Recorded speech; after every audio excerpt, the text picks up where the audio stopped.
Capítulo 6. Ana Rita. Meu filho, eu me lembro.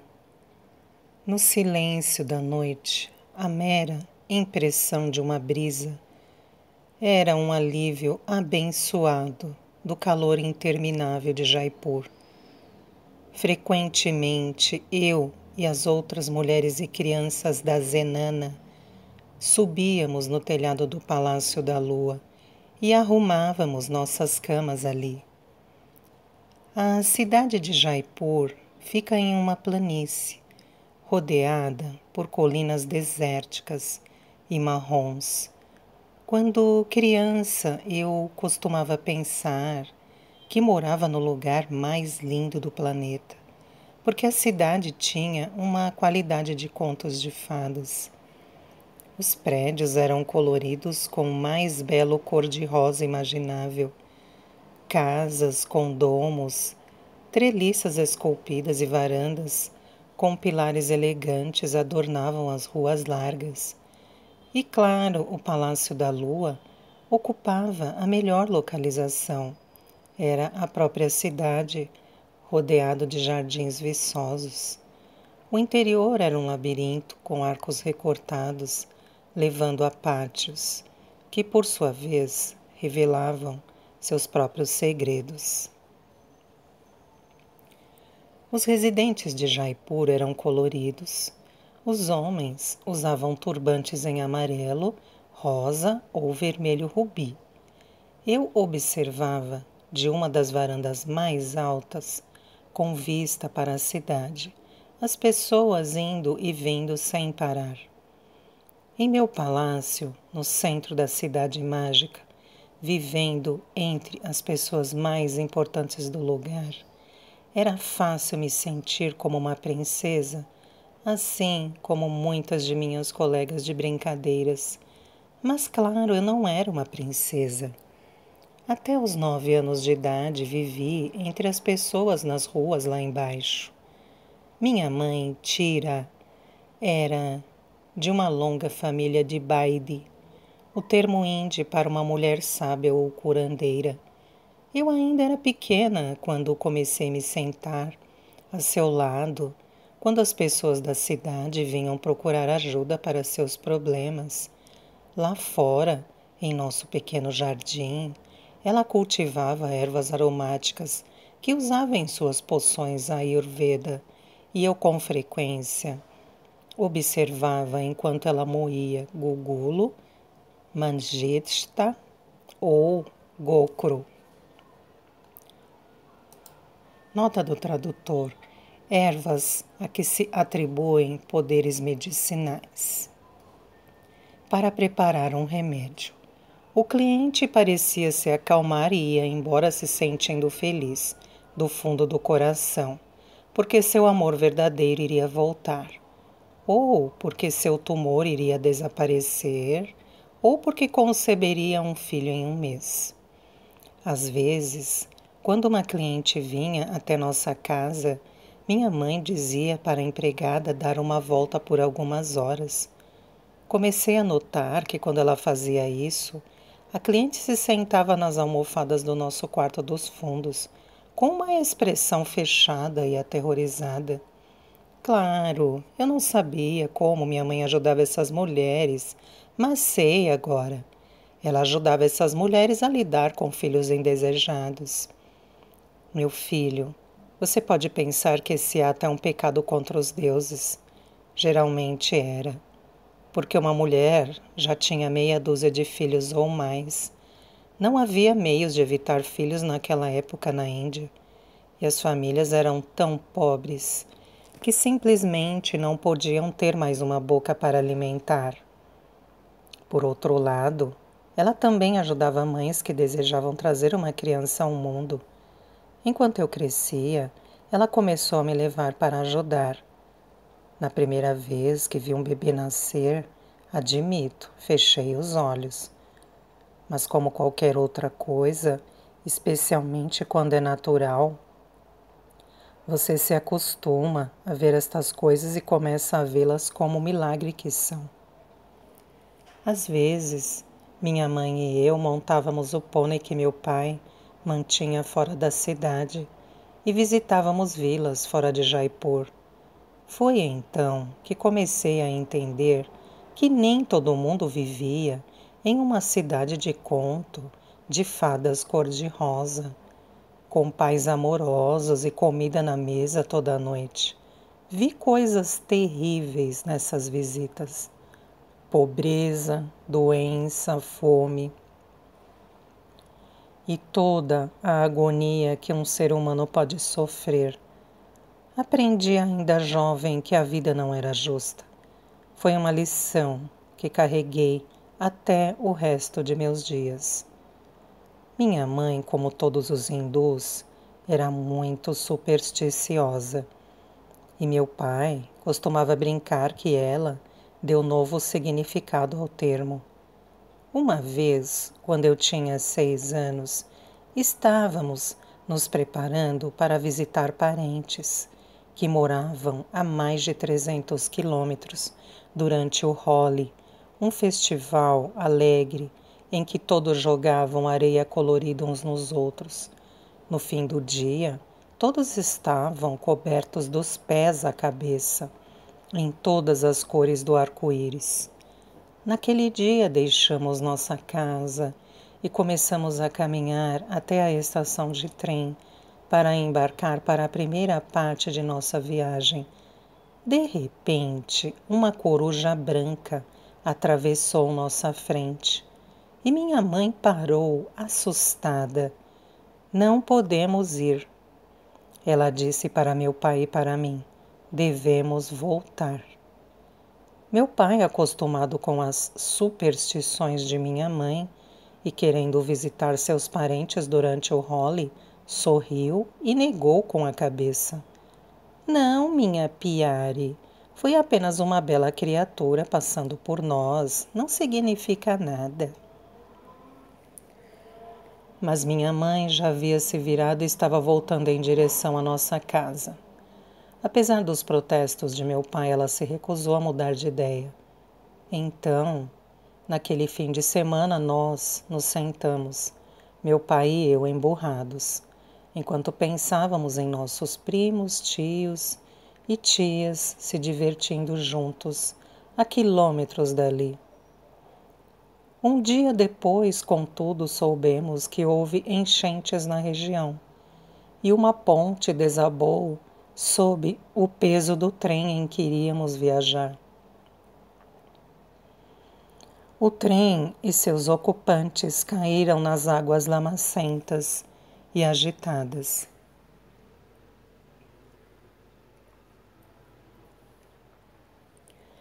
100 almas de nossa cidade não voltaram para casa. Depois disso, até mesmo meu pai começou a levar os instintos da minha mãe mais a sério. Enquanto eu crescia, ela me ensinou a preparar remédios simples para tosse, resfriado e coração partido. Fui instruída a observar e aprender o calendário lunar. Havia momentos em cada mês para preparar certos remédios que os deixavam mais fortes que em outros. Ela me contou que a lua deu às mulheres o poder feminino e que a natureza, que os deuses criaram para proporcionar aos humanos tudo de que precisávamos, era a força mais poderosa do planeta. Um dia, Annie, você vai ouvir os espíritos cantando. Ela me dizia quando me colocava para dormir. Então vamos saber com certeza que meu dom foi passado para você. Naquela época eu não entendia o que ela estava dizendo, mas concordava com a cabeça. Sim, Magi, eu dizia quando ela me dava um beijo de boa noite. Ele sabia que pensavam do lado materno de minha família que minha mãe havia se casado com alguém inferior. Ela nasceu em uma casta superior. Era prima em segundo grau da esposa do Marajá de Jaipur. Mas, na verdade, sempre me pareceu que todo mundo na Índia Era um primo nosso ou alguém que conhecíamos. Ela tinha sido prometida, aos 2 anos de idade, para um primo rico de Bengali, que inconvenientemente pegou malária aos 16 anos e faleceu. Enquanto os pais de minha mãe procuravam outro candidato adequado, ela conheceu meu pai no festival Navratri e eles começaram um relacionamento secreto, composto inteiramente de cartas contrabandeadas.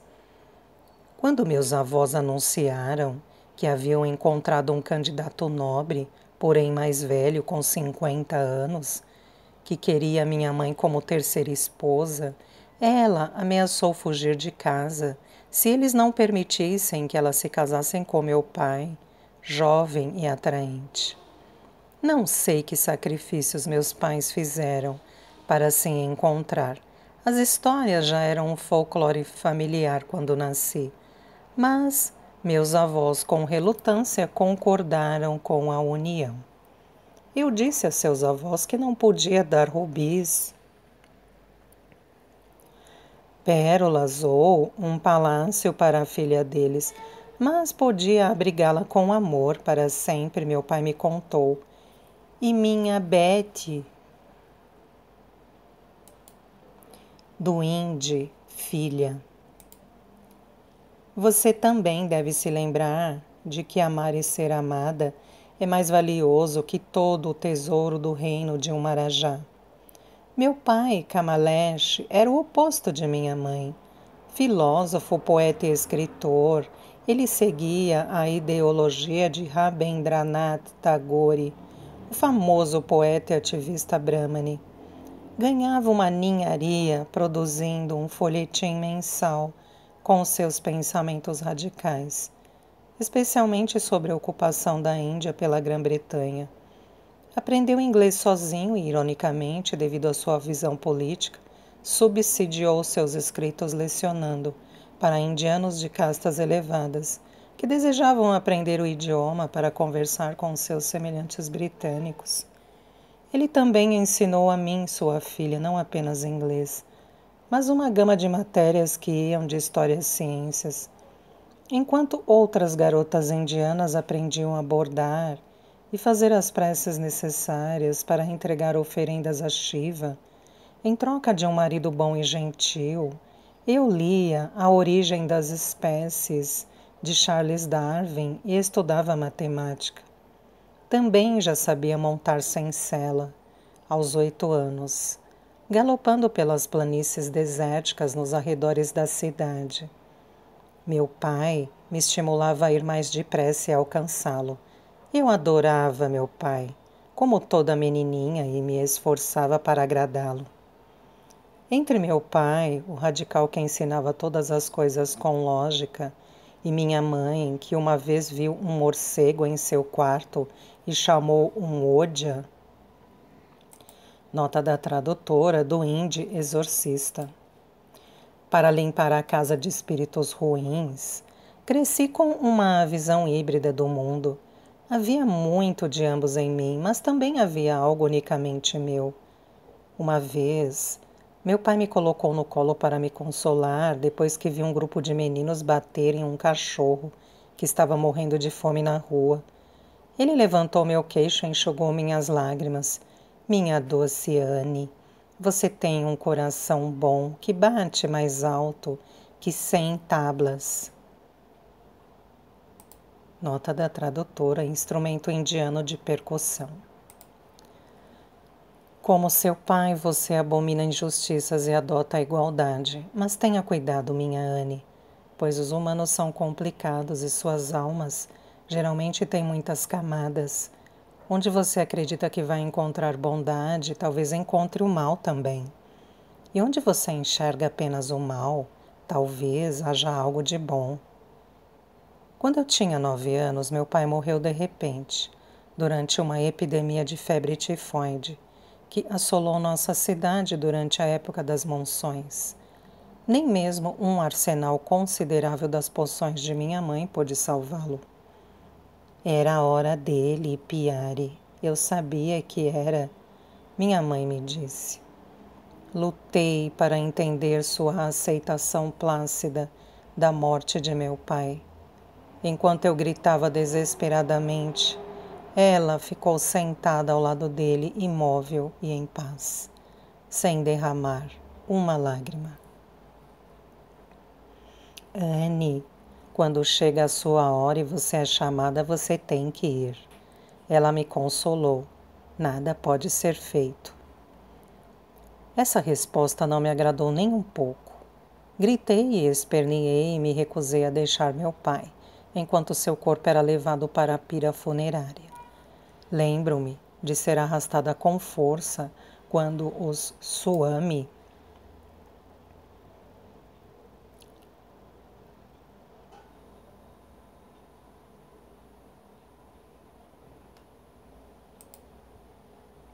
começaram a cantar e a acender os colchões de palha sob seu corpo. Nota da tradutora do Hindi, líderes espirituais. Uma fumaça cáustica se misturou no ar. Eu me virei e me escondi nas saias de minha mãe. Depois que meu pai morreu, tínhamos pouco com o que viver. A Marani,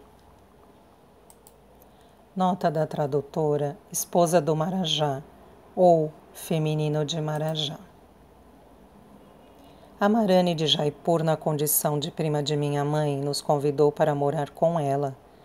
Então nos mudamos, nós duas, da casa bonita na cidade para o Palácio da Lua e sua zenana. A zenana era onde todas as mulheres do palácio moravam juntas, separadas de seus semelhantes do sexo masculino, porque, claro, naquela época, quando a puberdade chegava, todas as mulheres aderiam à tradição do purdah. Purdah, nota da tradutora, do hindi, a prática de impedir as mulheres de serem vistas pelos homens que não sejam seus parentes diretos. Nenhum homem, exceto maridos e parentes próximos, podia fitar o rosto de uma mulher, mesmo quando uma de nós ficava doente. O médico precisava diagnosticar nossa condição através de uma tela. Se saíamos em público, nossos rostos e corpos deveriam estar cobertos. Agora é difícil para mim acreditar que as coisas eram do modo que eram, mas nenhuma de nós nunca conheceu nada diferente e isso era apenas parte do nosso cotidiano. Logo que cheguei, demorei a me acostumar com o barulho e a agitação da zenana. Em nossa casa, tínhamos uma empregada e um garoto que cuidava do jardim. Depois que iam embora no fim do dia, éramos apenas nós três, com uma porta que podíamos trancar para deixar o mundo lá fora, se quiséssemos. A vida no palácio era muito diferente. Nós vivíamos, comíamos e dormíamos em grupo. Às vezes eu ansiava pela paz e pela privacidade de meu antigo lar, onde podia fechar a porta do quarto e me perder em um livro sem ser incomodada. Entretanto, a vida comunal tinha algumas vantagens. Eu sempre tinha com quem brincar, pois havia muitas garotas na minha idade morando na zenana. Sempre tinha alguém com quem jogar gamão, ou para tocar viena, um instrumento de corda, enquanto eu cantava. Minhas colegas de brincadeira eram todas educadas, com boas maneiras, filhas da nobreza local.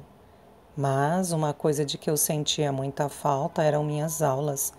Somente depois que comecei a viver na zenana, percebi como meu pai havia sido progressivo ao começar a me educar. Foi ele quem me deu o apelido de Anne. Meu verdadeiro nome, Ana Rita, significa cheia de graça. Sempre senti que não combinava comigo. Posso ter tido uma mente acadêmica e derrotar qualquer contemporâneo meu em uma corrida de cavalo, Mas quando o assunto era a graça feminina, eu me sentia deficiente. Observava com frequência na Zenana as outras mulheres se arrumando na frente do espelho, passando horas, escolhendo o corpete na cor certa para usar com uma saia. Saris tradicionais não eram usados na província do Rajastão. Todas as princesas e muitas de suas primas nobres já estavam prometidas para homens que seus pais consideravam adequados. Eu, contudo, vinha de uma casta alta, mas de família pobre. Meu pai deixara poucos bens materiais, e eu sabia que minha mãe não tinha dote para me oferecer. Eu não era vantajosa para nenhum homem disponível. Mas minha mãe ainda percorria nossa árvore genealógica, procurando alguém que pudesse me querer. Eu não estava decepcionada ou preocupada com isso. Simplesmente me lembrei das palavras de meu pai para meus avós maternos, quando ele pediu para se casar com minha mãe. Eu queria encontrar o amor. Quando eu tinha 11 anos e já estava na Zenana havia cerca de um ano, minha educação e experiência com cavalos começaram a valer a pena. Fui escolhida pela esposa do Marajá para ser a acompanhante de sua filha mais velha, a princesa Jamira. Mesmo que a posição de acompanhante da princesa me oferecesse um leque de privilégios e abrisse portas para todo tipo de atividade diferente e excitante, como acompanhar a princesa em uma caçada ou ter permissão para passar por partes do palácio que até então eram proibidas, não me lembro desta época com alegria. Jamira era mimada e difícil. Se ela perdia em um jogo, corria para sua mãe chorando e reclamando que eu havia trapaceado. Quando eu falava inglês com ela, como sua mãe havia me pedido, ela colocava as mãos sobre os ouvidos e se recusava a ouvir.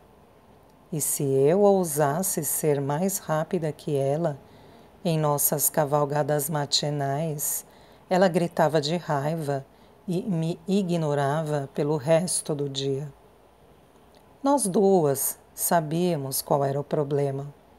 Ela era a princesa, mas eu exibia certos talentos naturais e habilidades que ela não tinha.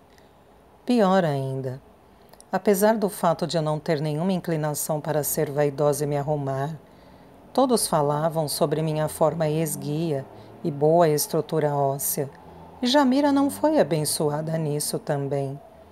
Magi, eu costumava chorar nos braços de minha mãe, enquanto ela secava minhas lágrimas. Jamira me odeia. É verdade que ela é uma menina difícil. Piari, não há nada que possamos fazer. Não podemos dizer para a mãe dela, a Marani em pessoa, que você não gosta da filha dela. Você precisa fazer o seu melhor. Minha mãe me pedia. Você teve a honra de ser escolhida por ela e tenho certeza de que será recompensada um dia. Como sempre, minha mãe estava certa. Em 1911, houve uma grande euforia nos Principados. Eduardo VII, imperador da Índia, havia morrido no ano anterior. Seu filho George V tornou-se rei em uma cerimônia de coroação oficial que ocorreu na Inglaterra em junho. Depois disso, em dezembro, haveria a grande Coronation Durbar, que aconteceria em Delhi, para a qual todos os príncipes da Índia foram convidados. Como acompanhante da princesa Jamira, eu fazia parte da comitiva que o Maharaja de Jaipur, pai dela, levaria consigo. Minha mãe estava empolgada. Anne, ela disse pegando o meu rosto entre as mãos, quando você nasceu, pedi a um astrólogo para desenhar o mapa de sua vida como é tradição. Sabe o que ele disse? Neguei com a cabeça. Não, Mage. O que ele disse? Ele disse que aos 11 anos Algo extraordinário aconteceria. Você conheceria alguém que mudaria o rumo de sua vida.